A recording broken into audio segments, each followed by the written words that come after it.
A good day to all. Let me introduce myself.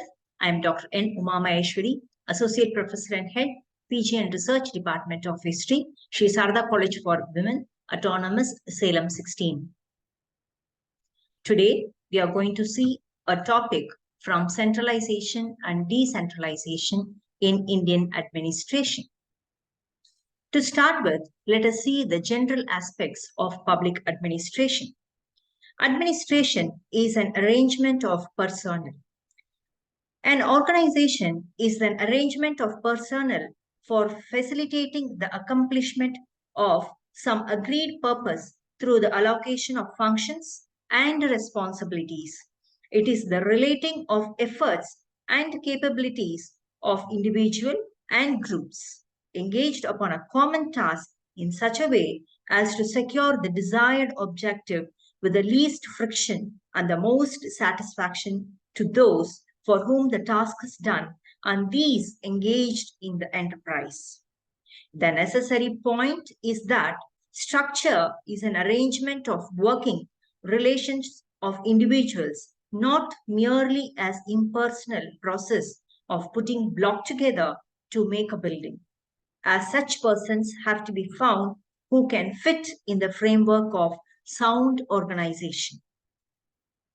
Every country has its own peculiar administrative structure which suits its geography, history, national character, and form of government. Nevertheless, several general aspects of administrative organization which are common to the administrative setup of modern democracies may be considered. Public administration is organized on functional basis, on geographical and the geographical basis.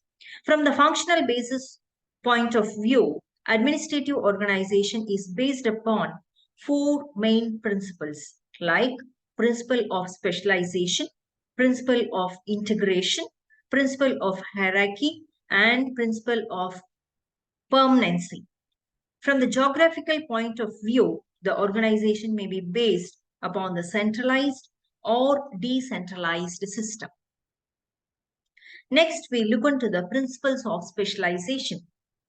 With a view to ensure efficiency and economy in work, the administration may be divided into a number of administrative agencies called departments, although sometimes there are a large number of commissions, corporations, and boards outside the departmental structure. One may question about the basis on which the departments are organized. In general, it may be said that the departments are based on some broad, substantive purpose. For example, the advancement of education, in the development of industries, the conduct of foreign relations, or the management of transport, etc. Each department performs a peculiar type of function. The main departments are further subdivided on a narrowly defined purpose or objective, such as criminal investigation department or a board of higher education. Specialization continues to work into the lower levels of organization. Thus, a board of higher education may contain a division devoted to textbooks, another division devoted to syllabus, and still another devoted to organization. Further, a division may be divided into sections. The lower the level, the more homogeneous and the function is to be. Next, we see into the principle of integration. Under this, while administration is divided into departments according to the principle of specialization, these departments cannot function independently. The activities of the various departments need to integrate it into a composite whole. The problem of integration deals with the interrelations of various administrative units on the same level of government. It is the problem of relations of different services within the same government. The importance of the integration hardly needs any emphasis, and there can be no doubt that from every point of view, integration is desirable to achieve the purpose of administration, that is, the general good of the people. The only debatable question is to what extent and in what sphere the integration should be restored to. No quantitative standards can be laid down beyond which integration should not proceed. Too much of integration may destroy the initiative of the officials in charge of the public officers, while its lack may lead to confuse, if not destruction of the responsibility. Next comes the principle of hierarchy. The third principle, common to the administrative setup, all the modern democracies, is the principle of hierarchy. All administrative organizations follow the pattern of super subordinate relationships through a number of levels of responsibility, reaching from the top to bottom of the administrative structure. This form of organization is called by Mooney and Riley, that is, the scalar process, under which there is a pyramidal type of organization. It consists of arranging the administrative units in such a way that there is a supreme leadership at the top and a broad base at the bottom. Every positive in the organization or every positive things in the organization finds its appropriate place in the hierarchy. The superior gives orders to the subordinates himself and receiving the and obeying the orders from the superiors, and the subordinate accepts the decision of the superior as a guide to his own behavior. Through link after link, the chief executive is united with each individual employee. The functions of hierarchy are numerous. In the words of L.D. White, it is the channel of command. It is the principal channel of communication, downward and upward, along which flow formation, advice, information, specific instructions, warnings, etc. It is the channel for the delegation of authority. It establishes a sequence of related centers for the decision making and thus of its in lower levels. In short, the linkage of the civilization officers or the civilian officers in a chain of command and responsibility is the main two-way highway along which public business travels in an endless stream. And next we have the principle of permanency. Administration is a machinery for the execution of the public while as determined by the political authority. Now, while the political authority, that is the legislature and the executive, may change with the change of public opinion, administrators continue to remain on their posts. India has to turn out Britishers, but she has not turned out the administrators of the British times. The officers are appointed on permanent basis. The change in the parliament or the cabinet has no effort upon them. Permanence of service adds to the security and the satisfaction in their life, besides adding to their experience and knowledge. Thus, public administration in modern democracies resembles those who, in the base, divided into a number of departments, each meant by the permanent members of the civil service. All the sections of the command coverage on which is prescribed over by the political authority, that is the chief executive. And next comes the geographical basis. Administrative authority may be concentrated or disappeared. Due to the vast size of the modern state, it is generally disappeared. The country is divided into numerous areas, each area developing its own administration. This division of administrative authority is called localization of administration. In every modern state, central administration is at the highest in the middle of the state, provincial or country administration, and at the lower end in the village or town administration. The question is what amount of free action should be allowed to the lower administrative units, or in other words, what should be the extent and limits of centralization. This brings to us the problem of centralization in the administration. Now let us see what is the exact meaning of centralization. First of all, one must be clear about the meaning of centralization.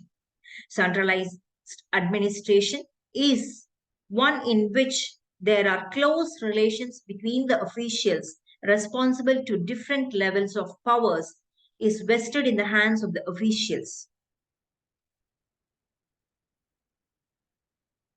When much administrative power is vested in the hands of the officials of the central government within a consequent diminutive of the authority, the discretion of officials is lower governmental agency. The system is called centralized. In other words, it may be said that the process of transfer of administrative authority from the lower to a higher level of government is called as centralization. And now let us see what is the meaning of decentralization. In a decentralized system, the government at the lower levels enjoy certain amount of autonomy as given by the constitution or the statutory bodies. In the system, the control of the central government over the local governments is restricted to see that the central laws relating to activities and services of the local authorities are being observed, that the local authorities properly use the money granted to them by it. Next, we'll see about what are the limits of the centralization. Now, there can be no hard and fast rule as to proper sphere of local and central governments. The problem is to organize individually or responsibility of each. There must be centralization, and without centralization and fusion, decentralization without divorce and isolation, and there must be sufficient centralization to secure the autonomy of commonwealth, which is sufficient to decentralization to secure the autonomy of municipality, and which is still more sufficient to decentralization to secure the responsibility of each. The question whether administration shall be central or local turns upon the extent of the institution in question. The center must deal with the problems of national character and must not take a new function unless it is clearly recognized as one properly to be withdrawn from local or state control. Efficiency is certainly not a product of decentralization. Centralization, after all, is a process rather than a status, and it is a process which inevitably grown out of the social environment of the age in response to the necessity of dealing with specific and concrete situations. No specific demarcation of the limits of decentralization can be set which has any promise to stability. 3 tests have been suggested for the effective attainment of prevailing social ideas and objectives: the preservation of community and individual sense of initiative and responsibility, and the preservation of adequate and democratic control. It is to be remembered that responsibility and authority are forever inseparable, and without one which cannot have the other. The central government should exercise reasonable supervision, which should be general, intelligent, and sympathetic. It should not remove authority from those whom it must hold responsible for the district in its services.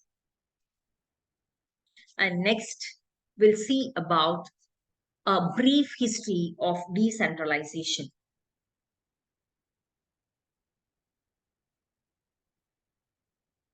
For India, the centralization of power is not a new thing. History tells us that the British king always remained about the fountain of justice and power. All the powers were concentrated or centralized in one hand, that is, British king. He was the head of the administration, the supreme of judiciary, and the commander-in-chief of the army. Though, for convenience, the whole administration was divided into small units. These units were powerless and were controlled by the foreign rulers only. Where there is a centralization of power, all administrative services are responsible to the center only. All the administrative units do their work according to the will of the center. In other words, the units of administration are bound to do only those functions which are ordered to them by the center.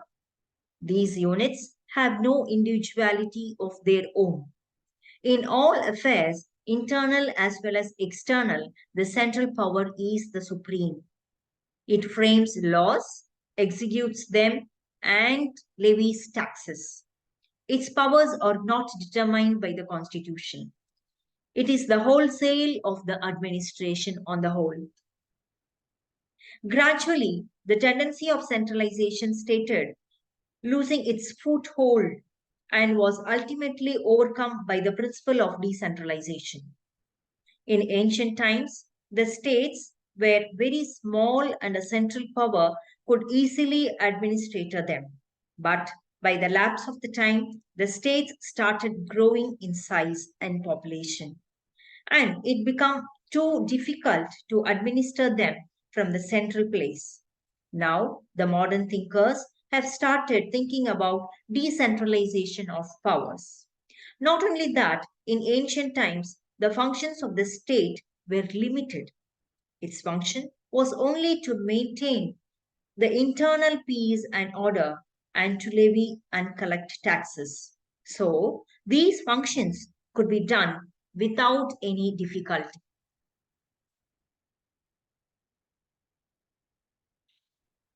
Now, let us see a brief history. The principle of decentralization is very ancient, but until the Middle Ages, it never came into practice. Generally, the king was the fountain of all powers. The administrative officials followed the modern orders only. Gradually, the outlook of the masses changed and they became more self-conscious of their rights. In modern age of democracy, decentralization became more necessary. The signs of decentralization are to be seen in the Mauryan administrative setup, where the whole empire was divided into provinces, districts, cities, and villages. There were the small administrative units. Panchayat system of administration was adopted for the village. Similarly, the imperial Guptas followed the principle of decentralization, and the smallest units of administration under them were the guilds. Due to the growing population and the increasing activities of the states, decentralization became unavoidable. Proper administration is possible only through decentralization of powers. It is said that it is often used as a synonym for the democratic or grassroots administration, which seeks to strengthen local instructions and avoid a dangerous and concentrative of power at the center. Now, it is not necessary for the local institutions to consult the center in each and every small matter. Next, we'll see about the 5 aspects of decentralization. By the changing times, the functions of the state have also increased considerably. Thus, decentralization of power became necessary. Now, for the proper functioning of the government, the whole of the administration is divided into small administrative units.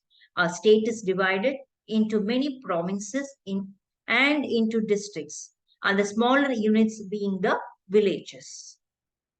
According to Professor Marx, decentralization has five aspects. They are delegation of authority in such a way that large areas of discretion are entrusted to subordinate officers and comparatively few questions are referred to the chief at apex.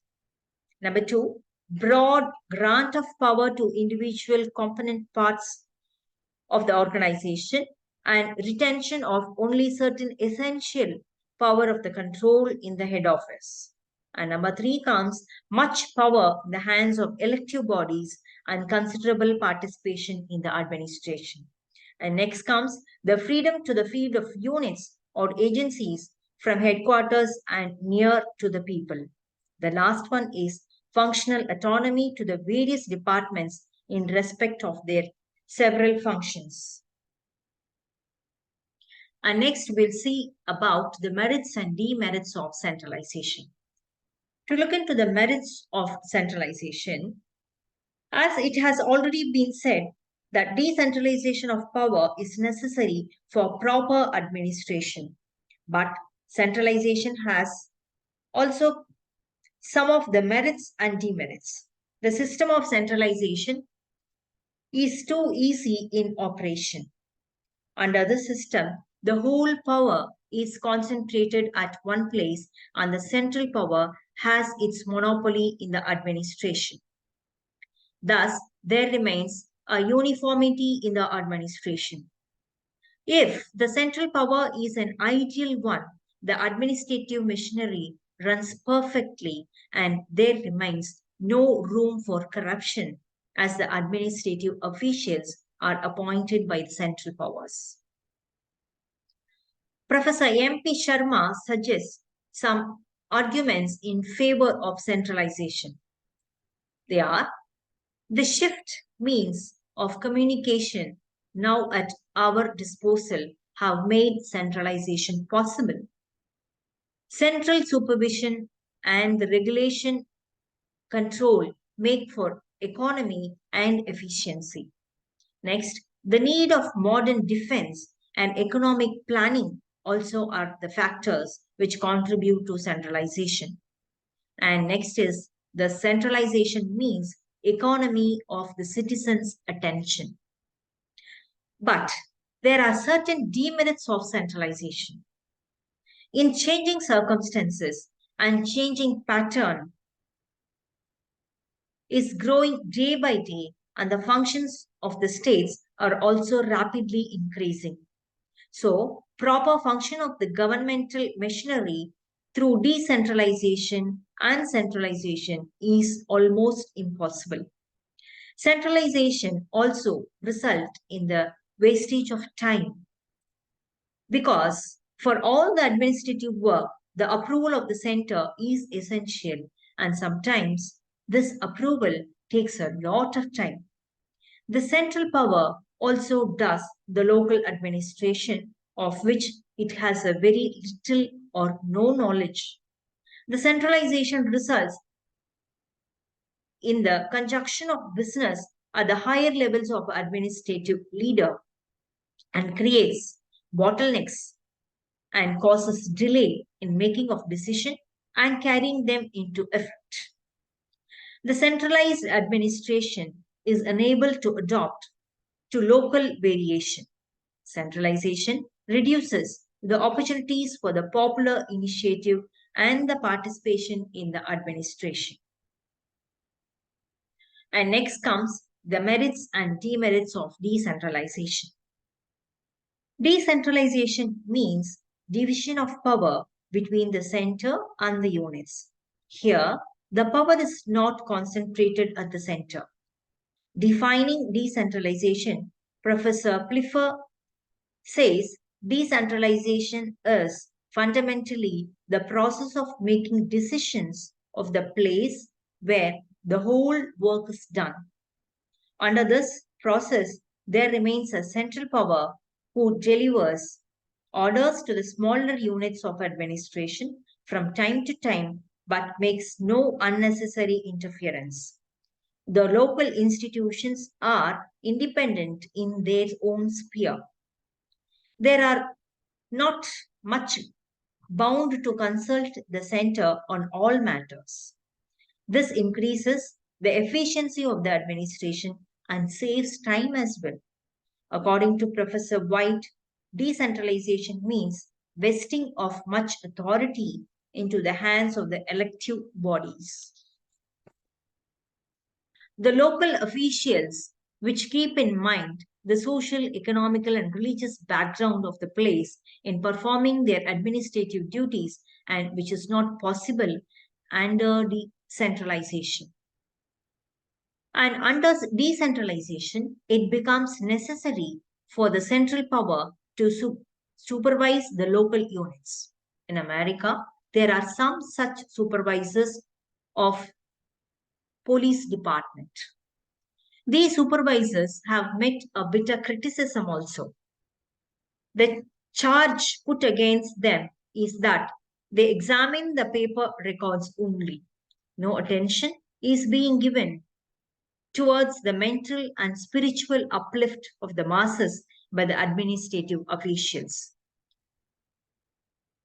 Under decentralization, the administration becomes more complex.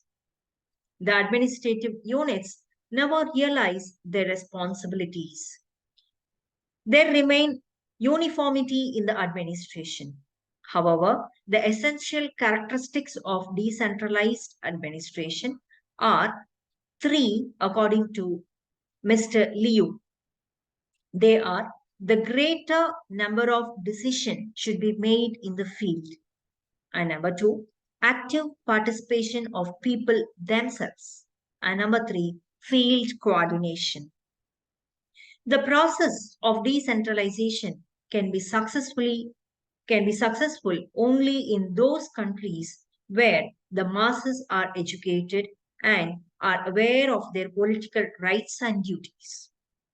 One thing is more to be noted, that there are complete decentralization which is not at all possible. Some sort of centralization of powers always remains.